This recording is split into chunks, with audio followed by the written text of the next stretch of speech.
Welcome to the weekly Leadership Digest, brought to you by Dominate Your Day podcast. This is your place for quick insights to elevate your leadership. Each month, we tackle a different theme. This month, we're diving deep into personal branding. I'm Dana Williams, and I help corporate leaders lead from within because authentic leadership isn't just a buzzword, it's your competitive advantage. I'm launching my book this month, The Internal Revolution, Lead Authentically and Build Your Personal Brand from Within, and I'm so excited to share it with you. If you're a leader who's already successful, want to make a deeper impact, you're in the right place, and the book will really be a help to you. Today, we're going to be talking about things from the book, specifically around personal branding, and we're tackling the authenticity trap. Why just be yourself isn't enough. So what's the problem? Just be yourself. It's the most common advice in personal branding, and it's also completely useless. Why?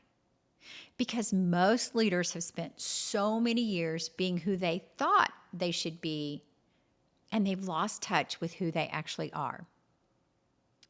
There's a Harvard researcher, Hermina Ibarra, and she discovered that authenticity paradox is when you rigidly cling to a fixed idea of who you are and you limit your growth.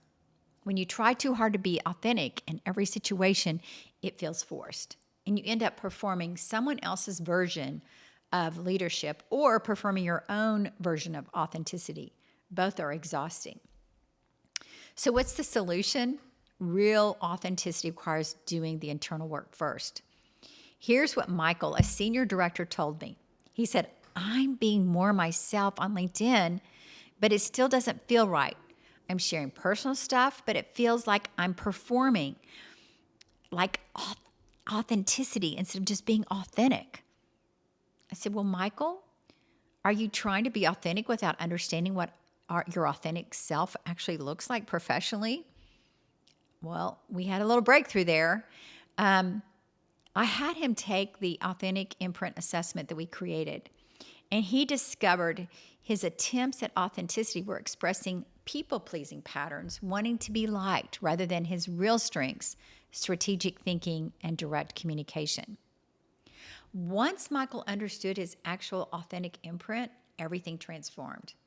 Instead of sharing personal stories to seem relatable, he shared unique analytical perspectives based on his strengths. And then he was able to talk about those with industry challenges. The results? Senior executives started reaching out for his insights. He was promoted to a VP very soon. He all of a sudden was living. When you're living authentically and you're not trying to use external circumstances, but you're working from your talents from within, it's just so energizing. So here's some action items for you to think about this week. First of all, do an authenticity reality check. When you're being authentic, professionally, are you expressing true strengths and values? Or are you just being what other people want you to be? So make sure you think about that. And it's good to get a coach, a consultant, a partner, an accountability person to do this with you. Second, do a core expression experiment. So identify one core value that you have and that you rarely express professionally, and find some small way to let that show this week. I know one of my core values is transparency. Another one is innovation. So how do I challenge my team to be more innovative and myself by sharing that core value that I have? And just let it show. It might be that I tell the team, hey, I not only have ideation, my strengths, but I also have innovation, and I want to innovate a new way to do this. There's a gap here in the market, and I'm going to be working on this, and I just want you to know that. So you're expressing your core value to your team. And then third, do a professional persona audit. So think about your last 5 interactions. It could have been at a networking event. It could have been at a conference.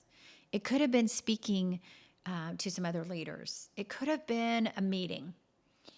And I want you to just analyze that and think about which ones of those did you feel like you were your most self, your true self? And what was different about that one? When you start paying attention to this, you'll start attracting who you really are and not attracting who you don't want to be. So the goal isn't to share more about yourself, it's to express more of yourself. Your authenticity is your authority, but only when you know what authenticity actually means to you. So discover your authentic leadership core. Take our authentic imprint assessment at danawilliamsco.com and see which areas of your leadership are the most authentic and which ones you want to work on. Until next week, remember you're not just genuine, but you can also be powerful.